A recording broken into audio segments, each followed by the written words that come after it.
la parabole de l'aqueduc. Il y a très longtemps, dans un joli petit village, tout au bord d'une superbe vallée, vivaient deux amis, Pablo et Bruno. Tous deux étaient encore jeunes et rêvaient d'une vie bien meilleure. Ils s'entretenaient souvent de leur rêve d'être ensemble ceux qui auraient la plus grande réussite dans leur petit village.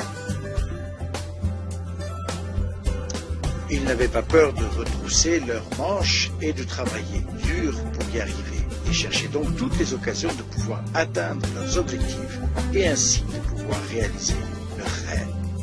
Un jour, cette occasion se présenta à eux. « Nous avons besoin d'eau, nous avons besoin d'eau !» soupiraient les villageois. Le maire décida donc d'embaucher 2 personnes pour amener l'eau depuis la source, là-haut sur la montagne, à travers la vallée, jusqu'au village tout en bas. Il choisit Pablo et Bruno. Ils seraient payés selon la quantité d'eau qu'ils livreraient au village. Avec enthousiasme, Bruno et Pablo se mirent au travail. Chaque jour, ainsi, du matin au soir, ils montaient et redescendaient avec des seaux depuis la source. Ils travaillaient très dur, transportant l'eau vers le village, à la satisfaction de tous. Et le soir, ils retournaient chez eux après une journée harassante avec le salaire qu'ils avaient obtenu. Bruno était très content de son travail et de l'argent qu'il gagnait. Il était certain qu'avec tout ce travail, il accomplirait vite ses rêves. Il se disait même qu'il pourrait augmenter ses revenus en utilisant de plus grands seaux, transporter ainsi davantage d'eau à chaque voyage. Il pensait qu'avec un revenu plus important, il pourrait acquérir rapidement une vache, mais aussi la maison à laquelle il rêvait depuis fort longtemps.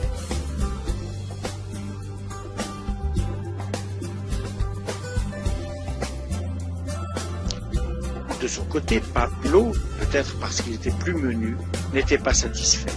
À la fin de la journée, son dos et ses mains lui faisaient mal. Il était très fatigué, anéanti.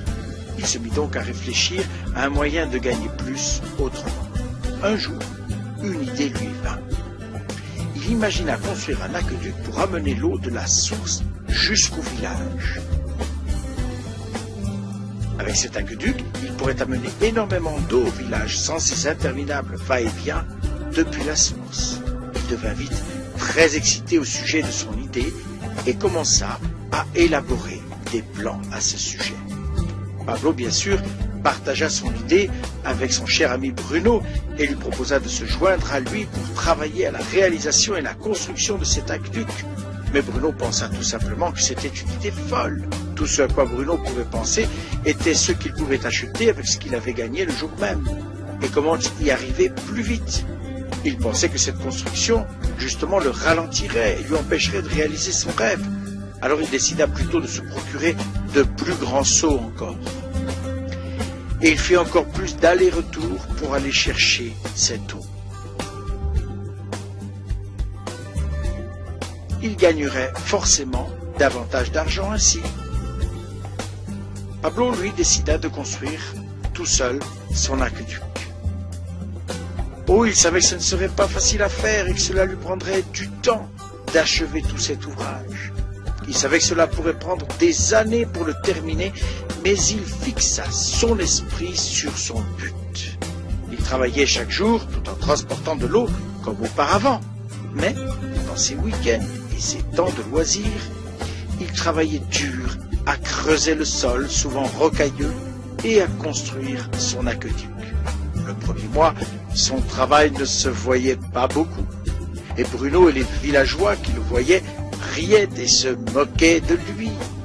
Ils l'avaient surnommé Pablo, l'homme aqueduc. Mais rien n'y faisait, Pablo continuait. Pendant ce temps, le revenu de Bruno doubla. Il avait déjà acheté une vache et une maison plus grande.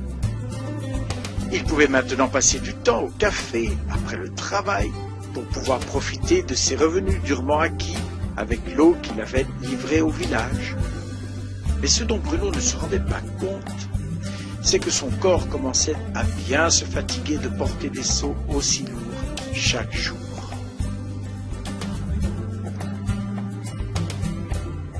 On commençait à le voir sur son visage qui semblait usé, et son corps était lui vraiment fatigué.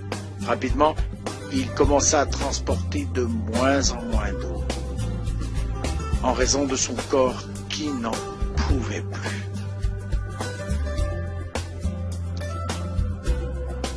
Pablo, au contraire, mois après mois, travaillait. Bientôt une année passa, puis une seconde année. Enfin, l'aqueduc fut terminé. Il pouvait à présent l'utiliser. Il pouvait amener de l'eau jusqu'au village au lieu de la transporter avec des seaux. Il gagnait bien plus d'argent maintenant qu'auparavant.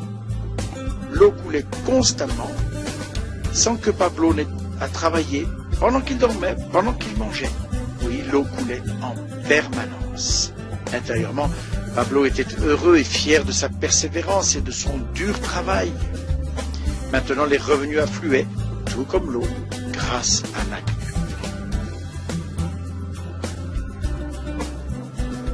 L'histoire de Bruno et Pablo est une réflexion sur la vie.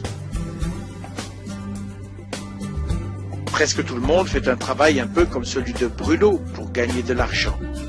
Bruno, de son côté, utilisait des seaux et faisait des allers-retours en transportant ses seaux pleins d'eau de la source jusqu'au village. Pour augmenter ses revenus, il augmentait la fréquence des livraisons ou utilisait des seaux plus grands. Car c'est normal de croire qu'en travaillant plus, on va gagner plus. En faisant par exemple des heures supplémentaires ou en prenant un deuxième emploi. Nous augmentons aussi le volume de nos seaux en acceptant des postes à responsabilité, mieux payés, mais ce qui sous-entend souvent plus de temps au travail. La plupart des gens, en effet, échangent du temps contre de l'argent, tout comme Bruno. Pourtant, nous savons tous que nous n'avons que 24 heures par jour et qu'il n'est absolument pas possible de toutes les utiliser au travail. Et cela devient difficile quand on ne peut plus échanger ses heures contre de l'argent, parce qu'avec l'âge qui avance, parce qu'avec la santé qui se détériore, etc., c'est notre revenu qui stagne ou qui diminue. Revoyons maintenant le raisonnement de Pablo. Très sagement, Pablo n'a pas échangé tout son temps contre un revenu limité. Bien au contraire, il en utilisa une partie pour construire son aqueduc. Il savait que cela lui amènerait un revenu récurrent dès que l'eau y coulerait. Un revenu continu, justifiant totalement le temps qu'il y avait consacré chaque jour, chaque semaine, chaque mois et chaque année. Il savait qu'un jour, peut-être à cause de l'âge ou de la santé, justement, il ne serait plus en mesure de percevoir de l'argent contre son temps. Il savait qu'en partant de son idée, il pourrait faire quelque chose qui marcherait vraiment, que la seule chose à faire était d'atteindre sa réalisation. Ainsi, quand l'aqueduc fut terminé, Pablo n'eut plus qu'à veiller à ce qu'il y ait toujours de l'eau dans le circuit pour s'assurer un revenu récurrent. Pablo démontrait ainsi qu'on n'a pas nécessairement besoin d'échanger son temps contre de l'argent, mais qu'il existe une bien meilleure manière d'en gagner comme celle-ci. Et pour vous, qu'en est-il? Êtes-vous encore comme Bruno, échangeant votre temps contre de l'argent?